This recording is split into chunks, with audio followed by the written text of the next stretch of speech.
The Family You Choose by Tunafish Chris. Chapter 2. Aang. Fuck. When Zuko clasped hands with Aang, there was a light. He blinked, and now he's in the Southern Air Temple. And it's filled with monks! So, definitely, undeniably, soulmates.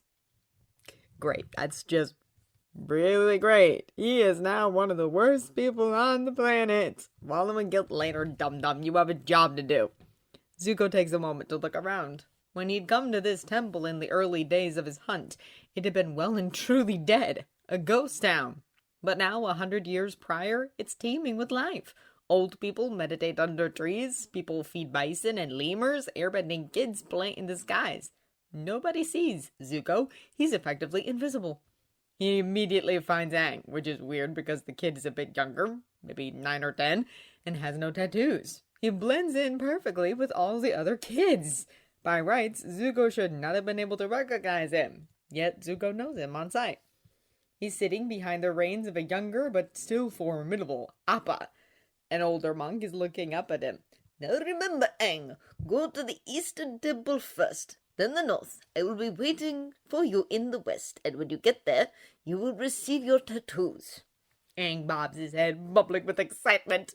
Zuko realizes that there are a few other kids his age who are also ready to go, but their saddles are empty of adults, holding only supplies. Wait, do these monks expect a bunch of kids to travel around the world on their own? Even if it's peacetime, that seems really, really dangerous. The Eastern Temple expects you in 2 weeks, the old monk continues while Zuko steams. A day late, and they will be sending search parties. Follow your map so you reach the checkpoints in the middle. I'll get there a week early. Aang cheers. Okay, so at least there's some sort of plan in case things go wrong. And he imagines there's been a lot of preparation in this. Still, these people are really sink or swim, or rather fly or fall. He wants to smack that monk. Good luck, the monk says, bowing. Bye, Gyatso. Yip, yip. Zuko barely has time to get in the saddle before they're lifting off. Several people cheer. Aang waves until the people are specks.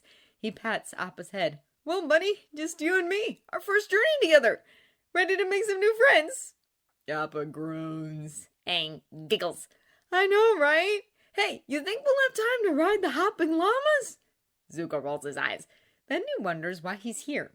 Aang, in the present, that is, said that Zuko would be taken to points of time where he's either needed most or that he really needs to see. He tries not to be jealous of the fact that Aang obviously needs him a lot less and a lot later than Zuko needed his soulmates. Unlike the firebender, the kid is a natural at making friends and had a functional family. But Aang doesn't seem to need him right now, and this moment doesn't strike Zuko as particularly critical. But since he has no idea how to skip ahead, he settles down to wait. He doesn't have to wait long. A storm brews ahead. It's a small one, small enough that Aang decides to fly above it rather than through it. The problem is, the higher he goes, the colder it gets. He shivers, looking back in his saddle. Guess I should have brought an extra blanket, huh, bud? What was it Sokka said? That a soulmate could keep someone warm if they were a firebender? Cursing himself for a fool and a dork and not liking this at all. He doesn't do hugs or cuddles. Zuko sits behind Aang and wraps his arms around him. Aang goes rigid, then laughs. It's such a happy, carefree sound. A firebender! Awesome! He puts a hand on his lower back, probably where his soulmark is. Took you long enough, I was getting worried. I've met everyone else. I guess you're just shy, huh? He settles deeper into Appa's fur and closes his eyes with a sigh. Can't wait to meet you, buddy. Zuko smiles. Zuko flickers in and out of Aang's life. Sometimes he warns him of danger because Aang's always had a knack for getting in trouble. He and his firebending friend Kuzan fight off a few dragon egg thieves and return the egg to the mother. Zuko has to warn him of incoming fireballs 3 times in that one fight. He and Boomy almost die going down their super slide, and Zuko has to alert him to the fact that he's about to crash if he doesn't jump out of the carrier. The savior of the world, everybody! but a solid half of the time seems to be just Zuko keeping Aang warm. He'd find it pointless, but Aang likes talking to his soulmates. "Thanks for coming, buddy," Aang says as soon as Zuko's wrapped around him again. He's getting better at this hugging thing. Hopefully he'll be able to look President Aang in the eye when this is over. "It's been a rough week. Kuzon's parents won't let him hang out with me. They said some awful things about air nomads." Zuko sucks in a breath. Sozin's propaganda campaign. You can't just order a bunch of people to commit genocide without prepping them first. The clever Fire Lord spent years feeding his people lies about the other nations, paying particular attention to how horrible and savage the nomads were. They hated their own children. They had no order, no accountability. They were rogues, thieves, etc. Zuko almost wants Aang to meet Sozin, if only so Zuko could try to bash his ancestors' face in. But he can't do that. The only thing in this time that Zuko can touch or interact with in any way is Aang. So that's what he does. He focuses on keeping the boy warm and reminding him that he's not alone.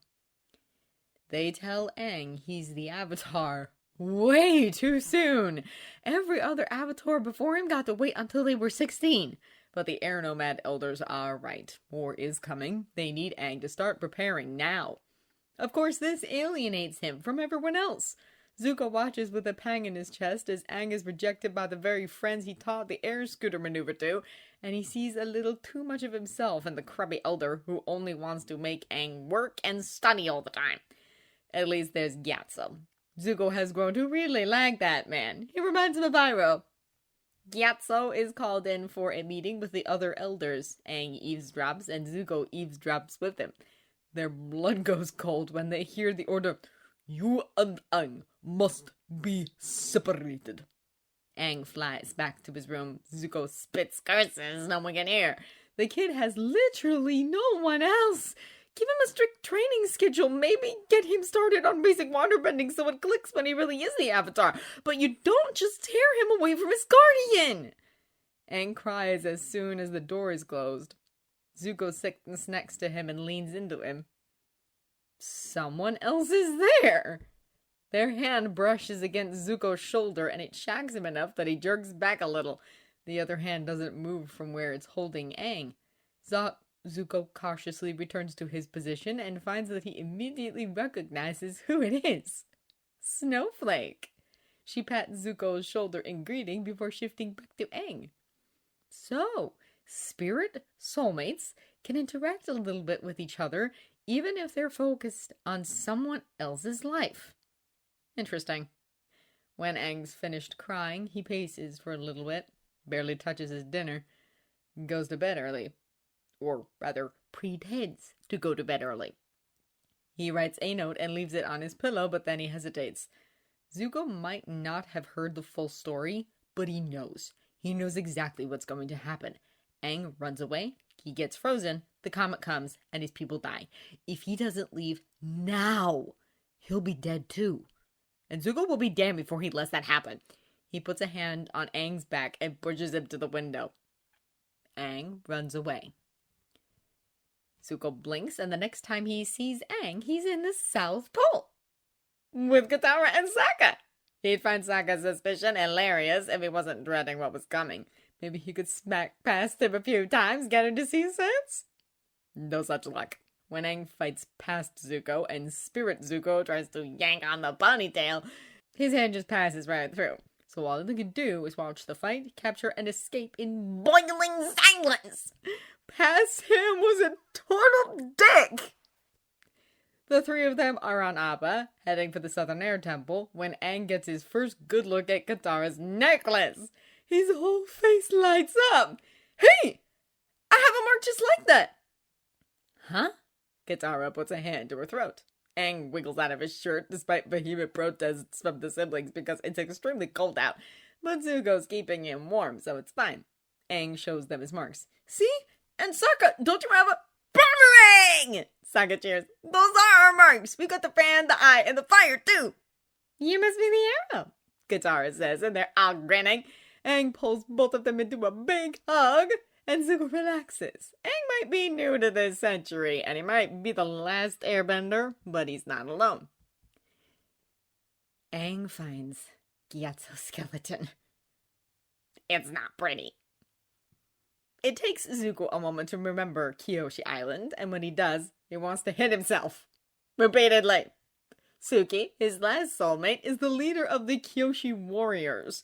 The trio doesn't have time to narrow the golden fan down to her, though, thanks to Zuko, who then proceeds to burn said soulmate's village. He is officially the worst soulmate ever. Aang intercepts the map to Sokka and Katara's father, and thinking they'll abandon the quest, abandon him for it, crumbles it up and hides it. Zuko sputters, then smacks him over the back of the head. Oh, shut up! Aang snaps. They're my soulmates! We need to stick together! Too bad he can't hear Zuko swearing at him! This damn kid! Aang tries to learn firebending too early and burns Katara.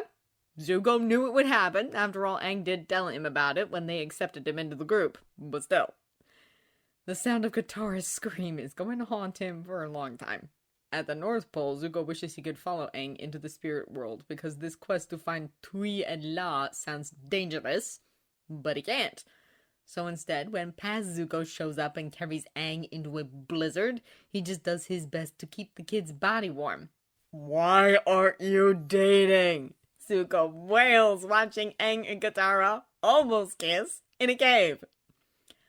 Omashu is Fire Nation. They go to a magic swap. They meet Toph. Aang learns earthbending. They go to the desert. They learn about the eclipse. They lose Appa. Aang starts ripping into Toph. You've never liked Appa! You wanted him gone! Zuko puts his hand on Aang's forehead, telling him to shut up, even as Katara says to calm down. Seeing him go into the Avatar state against the desert tribes, that's just terrifying. They reunite with Suki at the refugee dock, and she helps them through the Serpent's Pass. Unfortunately, she can't stay with them. She has her own duties. They make it to Ba Sing Se. Zuko would really like to stop now. Aang dies. Aang actually dies for a few minutes, and it's all Zuko's fault. Thank Agni for Katara and her spirit water. Zuko was never going to forgive himself for this. Aang wakes up on a Fire Nation ship and understandably freaks out. It gets worse when he learns the whole world thinks he's dead. And then he decides to run away again. Zuko tries to stop him, putting a hand on Aang's chest to push him back. Aang does stop, but only for a moment, and only to glare and hiss, "This is your fault too! If I hadn't run away, none of this would have happened! I never should have listened to you, and I hope we never meet!" Zuko reels back and watches Aang struggle to fly away. He can't say he's surprised. He does as Aang asked and doesn't touch him through the school, the assassin, or the scams until the day before the eclipse. The kid isn't sleeping, he's hallucinating. If he doesn't relax right now, he risks getting himself hurt tomorrow. The others make him a bed of sheep wool and manage to convince him to get some sleep, but before he does, he sits on the wool and looks down. I think I messed up, guys. What do you mean? Katara asks. Have you guys had much contact with our 6th? Fire guy? Sokka clarifies. Yeah, not that long ago. Why? Aang winces. So, when I ran off from the Fire Nation ship, I kind of blamed him for everything, and said I never wanted to meet him, and he hasn't been with me since. But you will meet him, obviously, Sokka says. Still, I've just been feeling off ever since then. Like, I know he's there, I can feel the heat, but it's like he's trying to avoid me. Zuko groans. Damn it, he tries doing what they want, and he just messes it up further. He just can't run with these guys. Well, duh, Toph says. You literally asked him to back off. Look, if you need space, you can ask for space. If you want warm, fuzzy cuddles from sunshine, ask for warm, fuzzy cuddles already. We're soulmates, he'll deliver. Aang rubs his eyes, but manages a smile. Okay. Good night, guys. They leave him to rest. Aang lies down, curling up on his side. He pokes the cotton. Fire guy? Zuko snorts, but that can't be any more ridiculous a name than Feathers, so he answers. He sits behind Aang and puts a hand on his upper arm. Aang tenses and tries to latch onto his hand. Of course, there's nothing for him to grab onto physically, but Zuko doesn't move. I'm sorry. Aang's voice breaks when he speaks. You've been an amazing soulmate, and I've just thrown it back in your face. I can't wait to meet you. Zuko almost laughs. He figures he'll enjoy the delusion while it lasts. They make a valiant effort on the day of Black Sun. It's just not enough. Zuko thinks that he should not have to sit through a repeat of his stuffing, embarrassing first attempt at making nice in the Western Air Temple, but fate makes him go through it again anyway. This time he gets to listen to their conversation after he leaves. Aang already has a firebender for our soulmates, Sokka points out during their argument. We just have to find him. What if we already did? Toph asks. What if it's Zuko? Katara barks a laugh. You know, I had that same thought in Ba Sing Se, but look what happened. Instead of doing the right thing and helping us, he fought with Azula and brought down the entire Earth Kingdom. Maybe he doesn't know we're his soulmates. I have no idea what my marks looked like until you guys told me. But he's not blind, and they're really obvious, Aang says. Which means if he is our soulmate, he's chosen to reject the bond, Katara adds. And I don't know how the Earth Kingdom or the Air Nomads deal with that, but in the Water Tribe, you don't do that. Your bonds are your family. Toph storms off in a huff. Toph comes back with burned feet. They plan on taking Zuko prisoner. As she watches them fight Combustion Man. Really? Sokka! He idly wonders how that would have gone. Probably very unpleasantly. Though we can't imagine any of them condoning straight-up torture. Zuko joins the group, fails at firebending. They go see the masters. Zuko slams back into his body in the present, holding Aang's hand. He wrenches himself free and is on his feet, pacing the campsite as a slew of swears pour out of his mouth. He's not entirely sure what he's swearing at. The shack, the universe, or himself. He's our sixth! Sokka cheers. Toph whoops. Like it's something to celebrate. Aang? Katara asks, standing. You okay? Zuko stops his swearing long enough to look at Aang. Where Zuko had gone up, Aang had gone down, collapsing on the ground. Katara kneels over him and is about 2 seconds from pulling out healing water when he moves. Slowly. What happened? Toph asks. Zuko doesn't even know how to begin to answer that one. I've just had every single mistake I've ever made in my life thrown back at me like a lemon cream pie. Oh, and I'm pretty sure I've emotionally traumatized Aang more than he already was. Who's next? Aang pushes himself up to his hands and knees, and Zuko sees enough of his face to confirm he is definitely crying. Zuko thinks, nope,